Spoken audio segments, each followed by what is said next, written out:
चुकी हूँ और थोड़ा सा गड़बड़ हो गया था। एक्चुअली कुछ देर पहले जिस ऑटो में मैं आई थी उस ऑटो में मेरा मोबाइल छूट गया था क्योंकि मैंने चार्ज पे लगाया था। फिर से मैंने पीछे के पीछे मैं आई, फटाफट देखा कि वो ऑटो वाले भैया बेचारे दोबारा आए। फिर उन्होंने मुझे मेरा मोबाइल लौटाया। दुनिया में सच में बहुत अच्छे लोग हैं, मानो या ना मानो, पर सच में अच्छे लोग हैं। सीरियसली बोल रही हूँ मैं।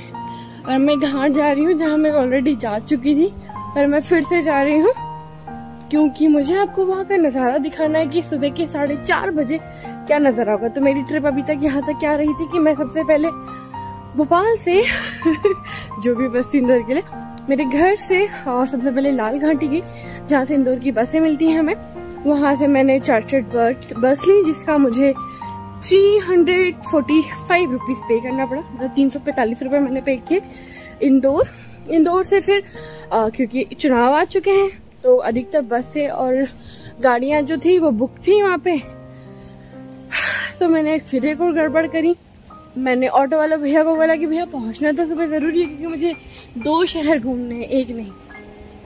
सो मैंने वहां से ऑटो किया 1200 रुपये में, क्योंकि वो मुझे उतना ही पड़ रहा था। यदि मैं वहाँ इंदौर में होटल लेती तो भी मुझे लगभग 950 के लगभग पे करना पड़ता। और फिर अर्ली मॉर्निंग क्योंकि बस थी इंदौर से महेश्वर के लिए जिसका टाइमिंग था 7 बजे। मतलब मैं 7 बजे बस पकड़ती, बस स्टार्ट होती 7:30 बजे, मतलब 11:30 के लगभग मुझे यहाँ हो ही जाता। ये ऑप्शन मुझे अच्छा नहीं लगा। तो मैंने थोड़ा दिमाग से काम लिया। मैंने 1200 रुपये ऑटो वाले भैया को दिए और फिर मैं 2.5 घंटे में, बस से मुझे 2 घंटे बता रहे थे, मैं 2.5 घंटे में अभी महेश्वर पहुंच चुकी हूँ। पर बहुत सुनसान है। मैं ये भी दिखाना चाहती हूँ आपको कि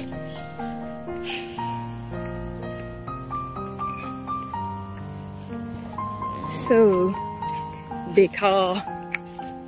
और बनी रही है मेरे साथ एक सस्पेंस वाले, थ्रिलर वाले और अच्छे से सफर के लिए। आगे की अपडेट घाट पे पहुंच के देती हूँ मैं आपको, ठीक है।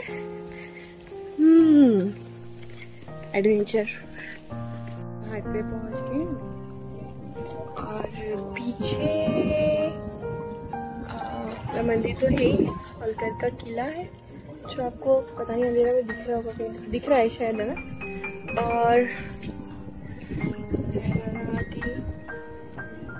नर्मदा और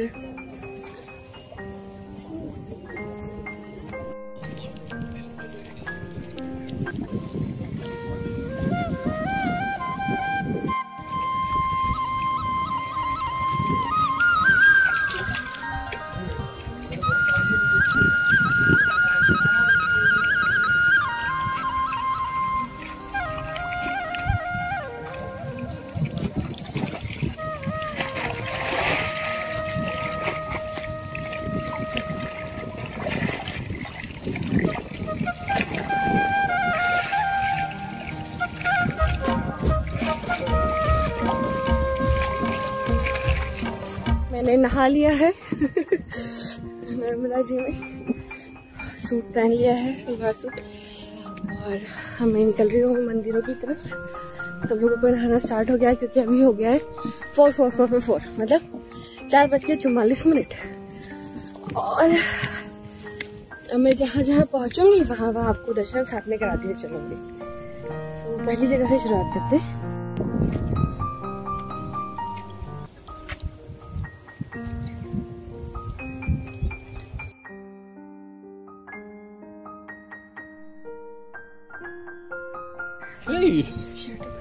सडनली दिल।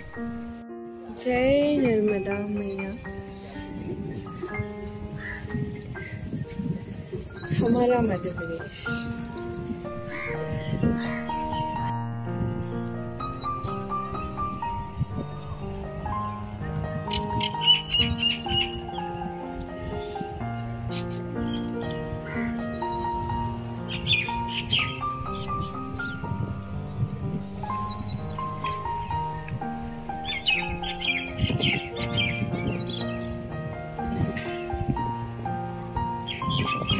हम लोग हमारी मूर्तियों का बोलते हैं, इन बारीकियों को क्या कहेंगे फिर अब आप? कितनी बारीकी से एक एक चीज को यहाँ उकेरा हुआ है, बनाया हुआ है। आर्टिस्ट मतलब वाओ, सीरियसली वाओ। और इतने विशाल मंदिर को बनाना, डिजाइन करना, एक एक चीज इतनी बारीकी से है कि पूछो मत।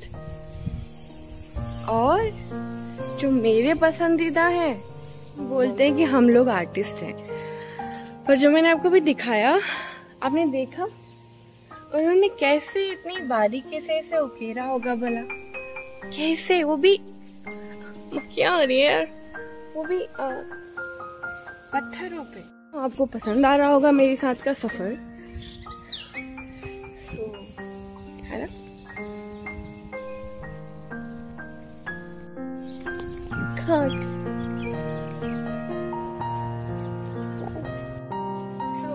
अभी हम जिस जगह है महेश्वर है, और यहाँ कभी कुछ दृश्य आप देखते और कविताएं निकल जाती हैं।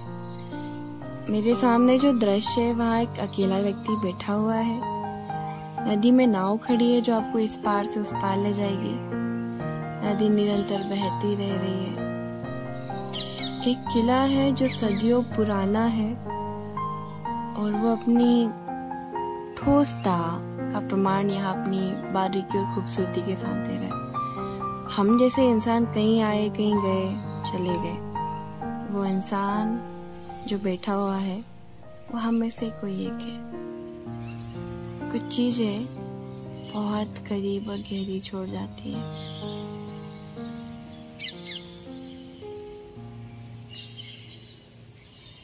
यदि आप अभी तक महेश्वर नहीं आए हैं, तो मैं आपसे अभी भी बोल रही हूँ, आपने अपने जीवन में बहुत कुछ मिस कर दिया है।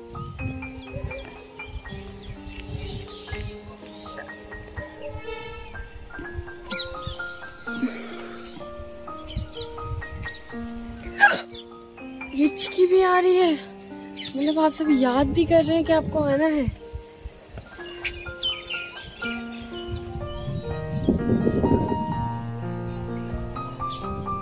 अभी तक आप महेश्वर नहीं आए हैं तो जल्दी आपको आना है, क्योंकि आप बहुत कुछ मिस कर रहे हैं जो मैं आपको दिखाने वाली हूँ।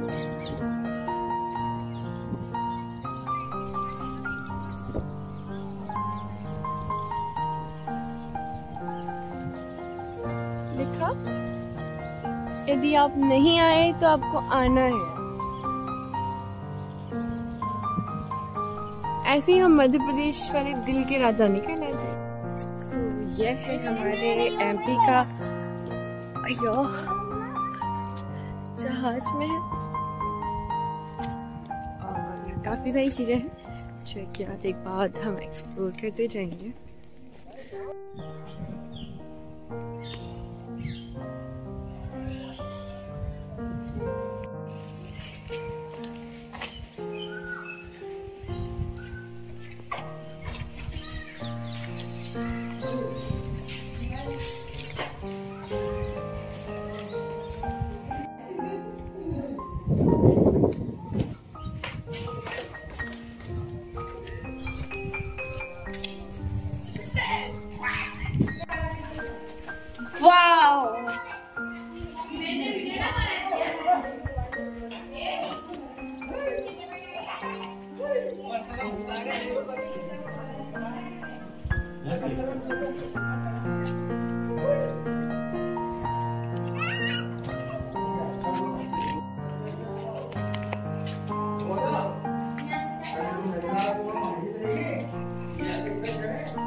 है ना सुंदर।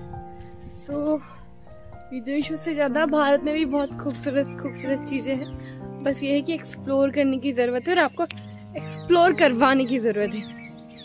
सो जल्दी से बैग पैक कीजिए और पहले महेश्वर और फिर मांडू आने की तैयारी कीजिए। अरे इसका साड़ी का ले रही हूँ मैं यार, तो बैक प्रिंट की साड़ी मैं ले रही हूँ अभी। कितना सुंदर है ऑस्ट्रेलिया का।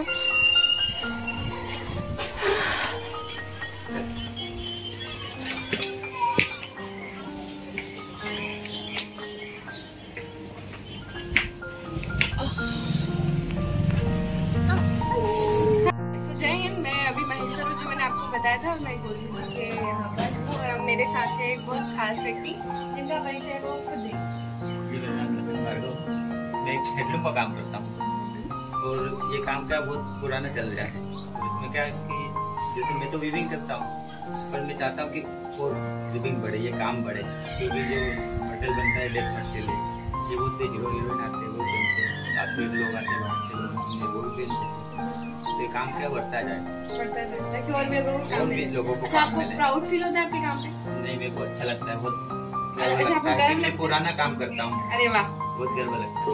जैसे पुराना देवी अल्लिया जी ने चालू करा था, ये बहुत पहले से चलता आ रहा है। तो वे तो अपना काम कर रहे हैं, हम सबको ये काम करना है कि हमें हैंडलूम की चीजों को बहुत ज्यादा प्रमोट करना है, जिससे हमारे कारीगर भी लोग आगे बढ़ेंगे, हमारी पुरानी चीजों को पहचान मिलेगी, हम सबको एक स्टाइलिश लुक मिलेगा और सबसे बड़ी बात है मध्य प्रदेश की चीजों को अंतर्राष्ट्रीय स्तर तक पहचान मिलेगी। जय हिंद। महेश्वर और मेरे साथ है गोलू भैया, जिन्होंने मुझे काफ़ी सारी हैंडलूम के विषय में डिटेल चीज़ें बताई, जो मैं वीडियो में आपको बता दूंगी। और अब मैं सभी हैंडलूम की चीज़ों को प्रमोट करूंगी, तो मुझे ज़रूरी था कि मुझे बारीकियां पता चले। सो हम सब एक ही मैसेज कहेंगे, स्वदेशी चीज़ों को अपनाएं और अपने कारीगरों को काम दे, रोजगार दे, प्रमोट करें। सो जय हिंद। ओके, 4 पेडल चला रहा है वो नीचे। हाँ जी, हाँ जी, हाँ जी, हाँ जी, भाई मॉडिफाई कर दिया उन्होंने समय के साथ। अरे क्या बात है।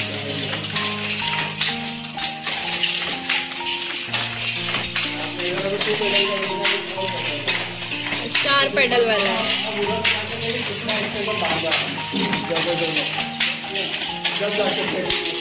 हे राम।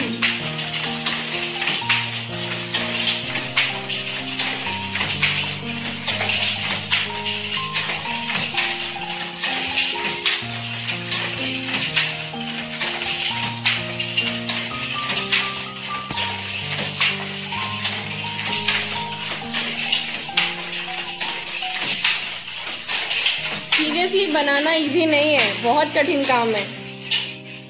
इसके बारे में ये चरखा है।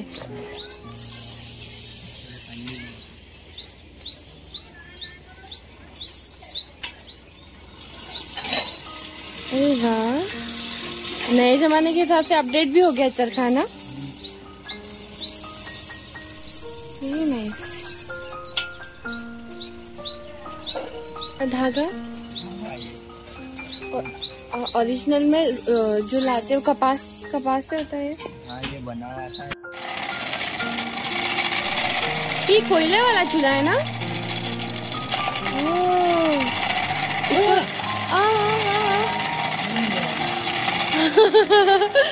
कितने साल हो गए जिसको देखे हुए।